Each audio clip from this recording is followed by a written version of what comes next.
Yeah, but anyway, while I was doing it, I was concerned that I would be.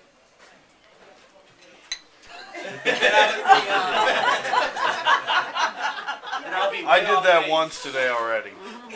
Then I would be way off base on the things I said. Like, I know Sarah well. We haven't spent a lot of time together. And obviously I know Brian well, but in the last 6 years I haven't seen him as much as I'd like to. But in tonight, just in being here tonight, between the things that Brian and Sarah said about each other and the things that she just spoke up about, there's been these continuous words. She just said genuine. That's a word that I end my thing with. And Brian talked about himself as his dreams, being a dreamer, and that's the basis of what I'm about to say. So, I don't know, it just reinforces that these are good people, and I don't know, we know them. Anyway, here we go. I'd like for the record to reflect he has notes too. I was going to use note cards, but I was in more of a rush. I honestly here.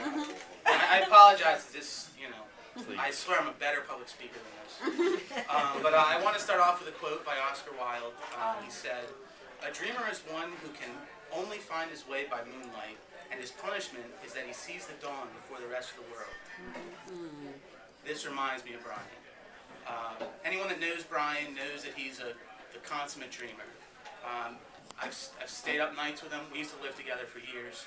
I've stayed up nights with him just talking about, if we won the Powerball someday, what would we do with the money?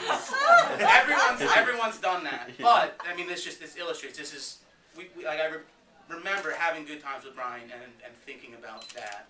But when I look back, I realized that I was deciding what I wanted, but Brian already really knew, and he was just kind of telling me.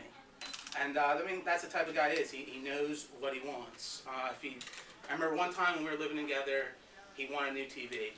And it wasn't like, oh, well, that's nice, you want a TV? Like, let's go get a TV. He said, no, I want this TV, this size, this brand. It's at this store. It costs this much. And here's what I have to do to buy it. At the time he was working for MBNA, he had to work extra days. He had it all calculated out. It was a whole thing. Oh, and he knew exactly how he wanted it mounted to the wall. You can't just have a regular mount. It has to swing. He wants to be able to turn it. Even though the room was 3 feet wide, it could be anywhere in the room. It didn't matter. It could have been on the ground. It wouldn't have mattered. But that's how Brian is. He knows what he wants, and he gets it. But anyway. Some might look at, Brian, Brian knows exactly what he wants. Some might look at it like, well, maybe he's a little critical or even picky, but I like to think of it as he's just particular. He knows himself, and he knows what he wants. He's decisive, which no one here has probably ever heard him described as that, but decisive. And he's surprisingly uncompromising. Honestly, and I think that's a good thing, but I guess if you're working in a group with them, maybe it's not the best. So anyway, a few years ago, when Brian introduced me to Sarah, he brought her over the house. We had a nice night.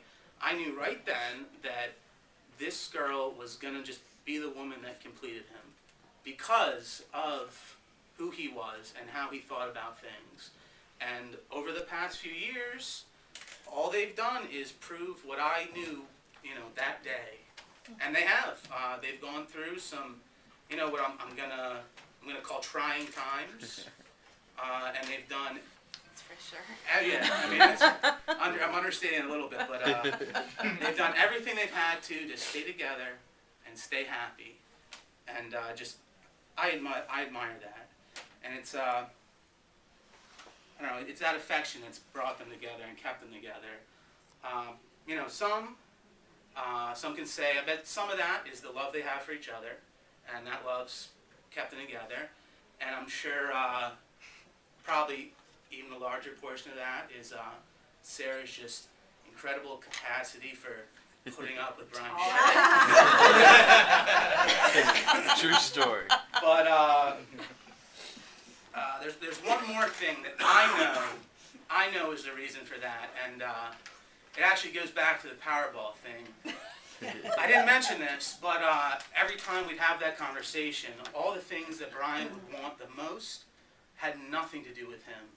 It was always, I want to pay off your mortgage, I want to pay off my friends' mortgages, I want to build a new facility for the fraternity, I want to do everything for my friends, and I'm not exaggerating this, I want to do everything for my friends to make them happy, and so, you know, they'll be able to spend time with me and not worry about financial things. And I mean, that's just, Brian is truly selfless. And that's something that's going to aid him in the rest of their journey here. And I mean, it just really, really a selfless, genuine person. But like I said, I think it's that altruistic quality that makes me certain that Brian was a fine boyfriend, and he will be an excellent husband. And if it comes to it, I know they haven't said either, well, they've said, anyway, if it comes to it, he will be a truly diligent father. And I knew things happen. We said he's selfless, we didn't say he was smart. Anyway, Brian and Sarah are genuine people, and this, for me, is what makes them truly special, because honestly, you don't meet people like that every day, especially, you know, in the business world, where it's just not something you run into all the time. So they certainly don't need advice from me, but, you know, I'm up here, I feel obligated, so it might sound a little cliche, but if you guys are slow to anger, quick to forgive, always listen, never accuse, cry little, but laugh a lot, and most importantly, just live. And that's gonna be fun.